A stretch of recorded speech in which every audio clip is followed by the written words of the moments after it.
Hello everyone, this is Dr. Lennon, and we're going to go over the final exam review. So, this first one is one of the basic questions about linear functions. So just find the equation of the line in slope-intercept form. So we want to start by using the slope formula. So the slope is y2, -5, minus y1, which is 1, divided by 2 minus 5. So our slope comes out to -6 over -3, which is +2. So the equation of our line looks like y equals 2x plus some y-intercept value. We're using b to represent. So then plug in either point for x or y to solve for b. So let's plug in the first point. So 1 replaces y and 5 replaces x. And we get 1 is equal to 10 plus b. And then we subtract 10 on both sides. So we end up with -9 is our value for b. So we have y equals 2x minus 9 as our answer for this first question. All right, let's go ahead and move on to number 2. So for number 2, we're given this scenario where we have 100 pairs of shoes at a store that's selling for $85 per pair, and then 175 pairs sell when it's discounted to $75 a pair. So we want to find the relative change in price for part A. So remember part A, or the relative change in price formula, relative change is given by new minus old over the old, and then we can multiply by 100 and interpret that as a percentage. So when they're talking about price, we're just using the 85 and the 75. So the new price is 75 because it's discounted. So in this case, we have the new price of 75 minus the old price of 85 divided by the old price of 85. And again, we're going to multiply this by 100 and then add a percent symbol. So let's go ahead and see what that comes out to. It's going to be a negative value. -10 divided by 85 times 100 is a negative 11.76%. So that means there was an 11.76% discount in the price.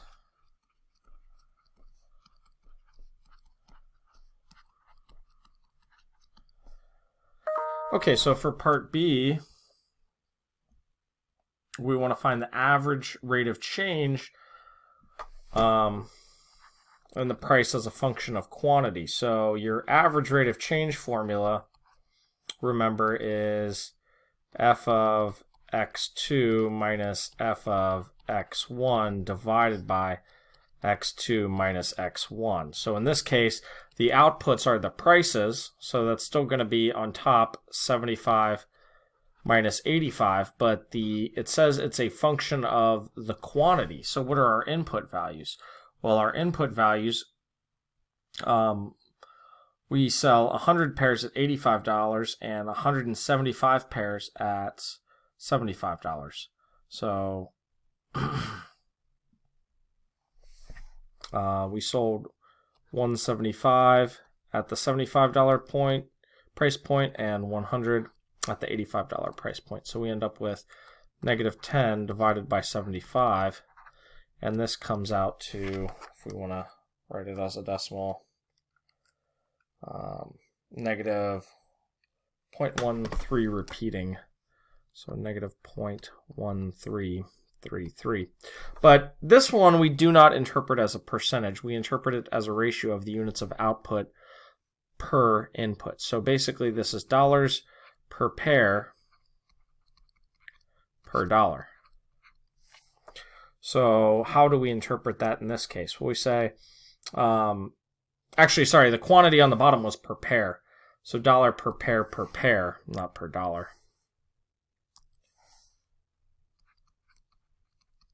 So in the denominator, so we can say basically for each additional discount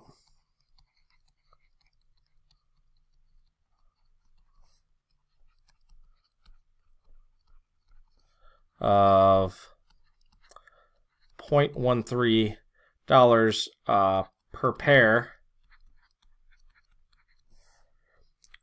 in price, we expect sales to increase by 1 pair.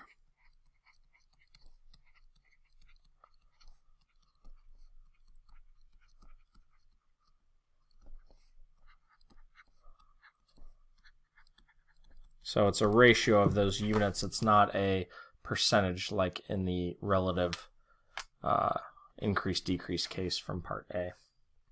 All right, so let's move on. Okay, so for number 3 here, we want to draw some derivative graphs.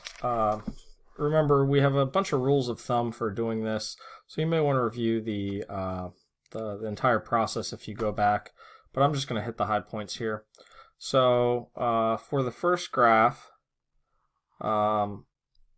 well, one thing to notice is that the function itself is decreasing over its entire domain. So that means basically our y values are going to have to be pretty much negative everywhere. This first point, we actually have a horizontal tangent line, so that would have a y value of 0. Remember, if you look at any particular point, you could draw the tangent line, estimate the slope of that tangent line, and then that would be the y value on your derivative graph down here, f prime of x. And then it looks like right toward the edge, this is essentially a quarter of a circle, so right below at this particular x value, I'm going to put a dotted line right where it hits the right edge of that quarter circle, because that's where the tangent line becomes vertical. So a vertical line has got essentially an undefined slope, so it's going to get larger and larger and larger because the tangent lines are going to get steeper and steeper and steeper. And because all of those tangent lines have negative slope, essentially what has to happen is we have to approach this dotted line as a vertical asymptote. So this is, in essence, the graph of our derivative for part A. For part B, we have a little bit more going on. So the first thing I would indicate is right here we have the functions increasing and then thereafter decreasing. So at this spot that's a local max right here, that local max is going to have a horizontal tangent line. So I'm going to put a dot there because that's essentially the place where the slope is equal to 0. So it's going to be positive, so it's going to be above the x-axis left of this dot, and it's going to be negative right of the dot. It gets steeper as we move left, which means the y values are going to get larger. So essentially, the first part of my graph does this, and then I cross over to where I'm negative. Somewhere pretty close to the y-axis on the graph, we see an inflection point. So that's going to correspond to a local minimum. It's going to be the steepest point on the right of that graph. And then what happens? Well, I'm approaching a horizontal asymptote on this graph in part B, so that means my slopes are going to get closer and closer and closer to 0 as I move to the right. So I approach the x-axis as a horizontal asymptote on my derivative graph. And that is that. So those are the two graphs. Again, there's a lot to this, so you may want to go back to the section and review.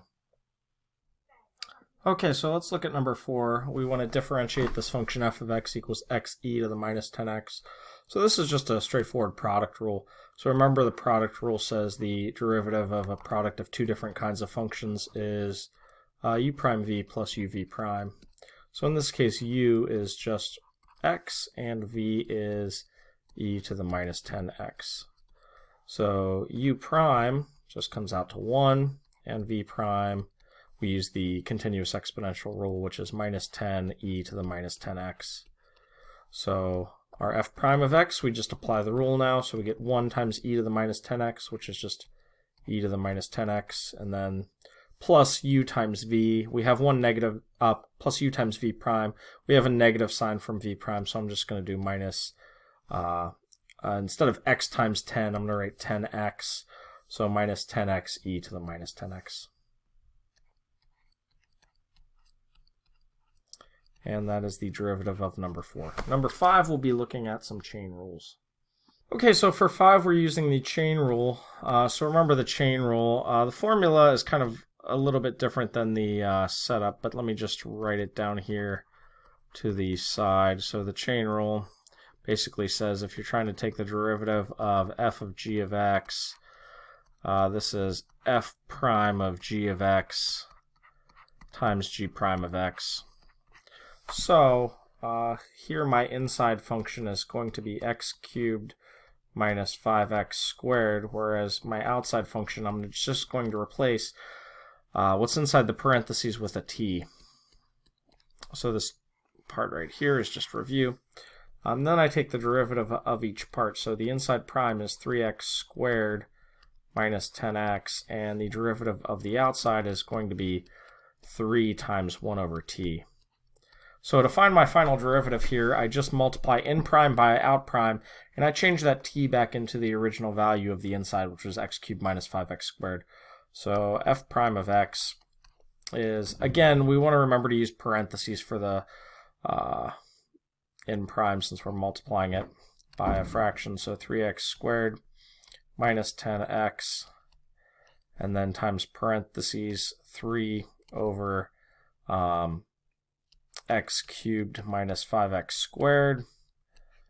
And that can be simplified a bit. You can think of the first thing as 3x squared minus 10x over 1, and then we have 9x squared minus 30x being divided by x cubed minus 5x squared.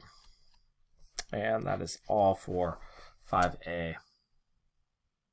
Okay, for part b here, g of x is e raised to the exponent, e to the raised to the x squared minus 1. So here our inside function is actually the exponent, x squared plus 1, and the outside function would just be e to the t. We just replace that exponent with the placeholder variable. So the derivative of the inside will just be 2x, whereas the derivative of the outside will be e to the t. So then g prime of x is found just by multiplying the inside prime, 2x, by the outside, e, and then we raise that to the x squared plus 1. So pretty straightforward there. Probably easier than the first one just because there's no algebraic simplifications at the end. So purely setup. So let's move on to the next topic. So for number 6 here, we want to find all local extrema of x cubed over 3 minus 2x squared minus 12x. So the first place to start is by taking the derivative. So we end up with x squared minus 4x minus 12. Then we want to set that equal to 0 and solve to get the critical points. So that factors into x minus 6 times x plus 2. So we get two critical values, x equals 6 or x equals minus 2.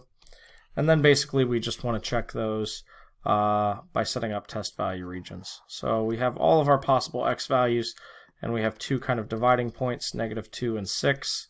So this sets up 3 regions for us, region 1, region 2, and region 3. And you want to plug some value from each of those regions into the derivative. So the easiest region is 0, which is in region 2. If you plug in 0 into the derivative, the first two terms vanish and you end up with just -12. So we get a negative in this region. If you plug something into region 1, let's say -3, we'd end up with a positive value, and we'd end up with a positive value over here. So basically, by the first derivative test,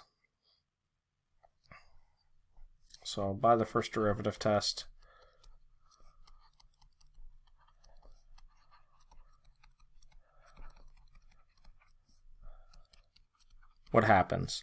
A local max occurs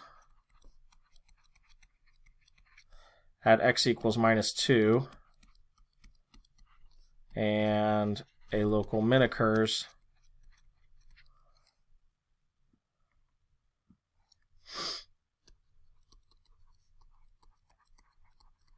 at x equals 6. Why is that the case? Well, remember the positive and negatives tell you whether your function is increasing or decreasing. So basically our function increases until -2, then starts to decrease, therefore it's a local max, and decreases thereafter until 6, and then starts to increase, making that a local min. If they ask you what the values are, you'd have to plug those back into the original function and find the y value, but here it just asks where they occur. So let's look at the next one, which I believe is an absolute extrema problem. So for number 7, when we're trying to find all absolute extreme points, what we want to do is take the derivative, find our critical points, and then basically we're plugging in all critical values and endpoints to figure out what's going on. That's the extreme value theorem. So if we have some place where a function is continuous, then all extreme points are going to happen at either critical points or endpoints. So as before, we want to take the derivative. So f prime of x, for the exponentials, they're in continuous form, so we just bring down the constant and multiply it with whatever number's in front. So f prime of x should be 0.5 times e to the 0.1x minus e to the negative x. So for the first term, I brought 0.1 down and multiplied it by 5 and just brought the negative down for the second one. So we set that equal to 0, and then we solve for x. Basically, let's add e to the negative x, so we end up with e to the negative x equals 0.5 e to the 0.1x. And then you could multiply both sides by e to the x because, well, e to the negative x is really 1 over e to the x. So you could think about that either by multiplication or cross multiplication. Probably most people think in terms of cross multiplication, so why don't I write down that step. So e to the negative x is 1 over e to the x, so this is 0.5 e to the 0.1x. So then I multiply, so I get 1. Actually, why don't I write 0.5 as 1 over 2, and then we can kind of do that all in one step. So this I can write as divided by 2, because 0.5 is the same as 1/2. And then if I cross multiply, I get 2. And then e to the x times e to the 0.1x, from rules of exponents, you would just add x and the 0.1x in their exponent, so you would e to the 1.1x. And then we could solve for x by taking natural log. So the natural log of 2 will equal the natural log of e to the 1.1x. And natural log cancels with exponential functions having base e. So we end up with just 2 equals 1.1x. We divide by 1.1, and we get one of our critical values. We get our only critical point.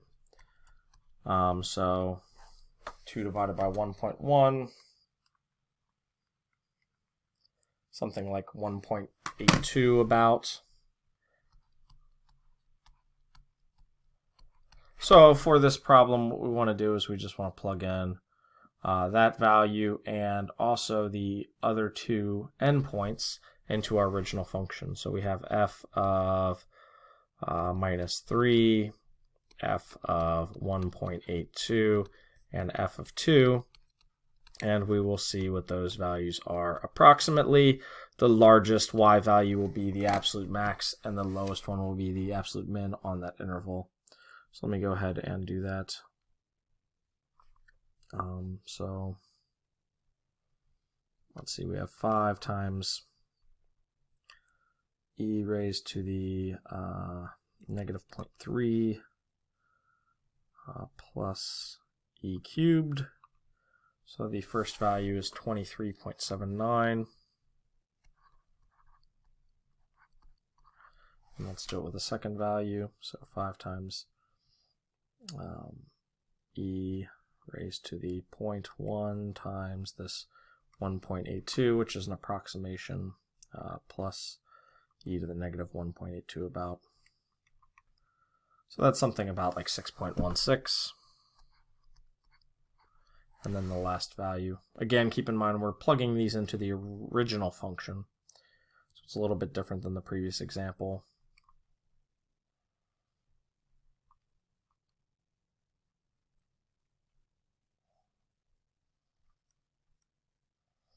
So plus e to the negative 2 is what I need to do here. So we end up with about 6.24.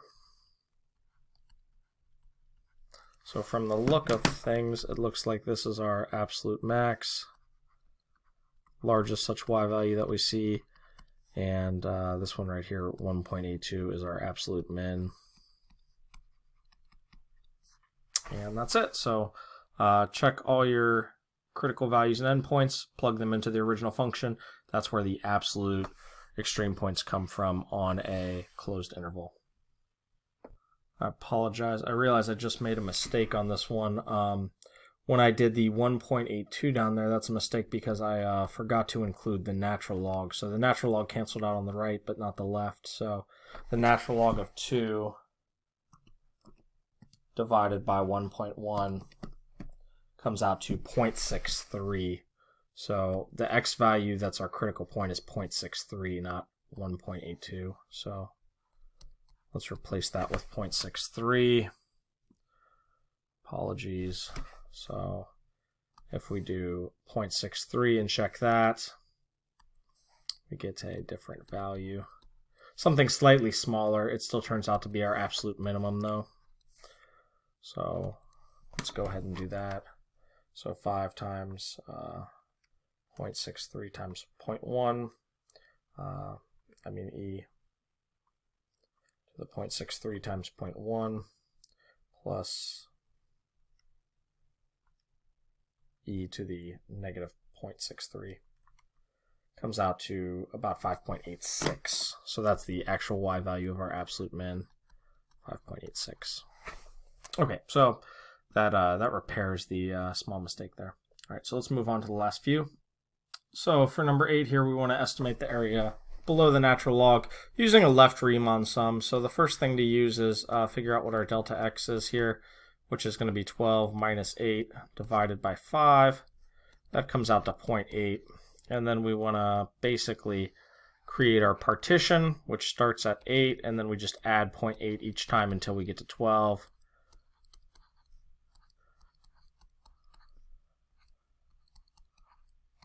So we have our partition. For left rectangles, we would use the first 5 points we encounter, which are these 5.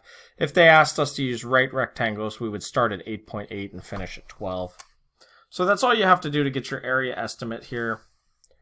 So our area would be approximately, we take our width, which is 0.8, and then we plug in each of those 5 points and add them together into the function in question. So in this case, it's natural log. If it were something like e to the x, you would plug it in there, or square root, or whatever the function happened to be, that's where you'd plug it into. So it's not natural log every time.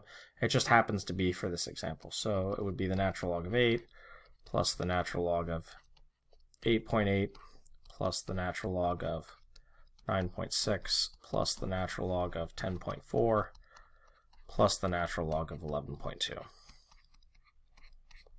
And that's that. So let's punch that in, see what it comes out to. So there's one trick here you could actually use. Remember that if you, from laws of exponents, you can take sums to products. So you can enter that all as the natural log of one big product if you want. So that would make the typing a little bit faster. So this comes out to about 9.02. So 9.02 square units. And that is it for Riemann sum. Pretty straightforward application. Okay, so for 9, we want to find the specific antiderivative of this function, 10x cubed, with the point. So basically, that's all we have to do is find the general antiderivative. So the general antiderivative, you'd add 1 to the exponent and then divide. So capital F of x would look like 10x to the 4th over 4 plus some capital C for a constant. And okay, we can simplify that if we want. F of x equals 2.5 x to the 4th plus C. And then what we want to do to find the specific antiderivative is plug in our values, 1 for x and 7.5 for y, to solve for C. So if we do that, we get 7.5 equals 2.5 times 1 to the 4th plus C. So just solve for C, you'll find that C equals 5. So we have 7.5 equals 2.5 plus C. Subtract 2.5 on both sides. And we have 5 is equal to the value of C. So our answer here would be capital F of x equals 2.5 x to the 4th plus 5.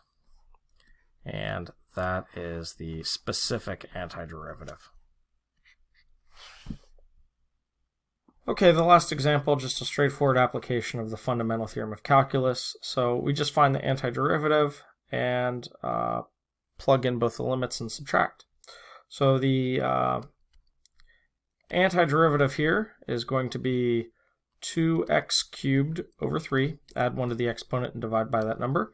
And the antiderivative of 4 would be 4x. And we go from 1 to 3. So everywhere you see an x, first replace it by 3.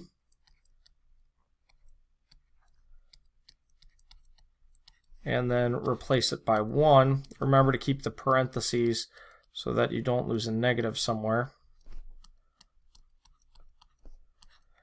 And then go ahead and simplify just using arithmetic. And that's going to give us the exact value of the area. So what do we get here? We're going to get basically 2 times 9, so we get 18 minus 12. And then we're subtracting 2 thirds minus 4. So we have 6 minus, what do we get there? We get negative 3 1/3, which is negative 28 over 3. So this is 6 plus 28 over, wait, where am I getting, sorry, I botched that up. 4 is just 12 over 3, so that should be 10 thirds. Sorry, multiplied by 3 too many times in my head. Anyhow, 10 thirds. So 6 is the same as 18 over 3, so this comes out to just 28 over 3. Or if you want to simplify, that's about 9.67. Excuse me, 9.33. I'm going brain dead here on the mental math side of things for some reason. Anyway, so that is it. Just find the antiderivative, plug them in, and subtract. That's the fundamental theorem of calculus part 2, which is the last topic we covered. So if you have any questions, please let me know. Otherwise, that is it for the final exam review.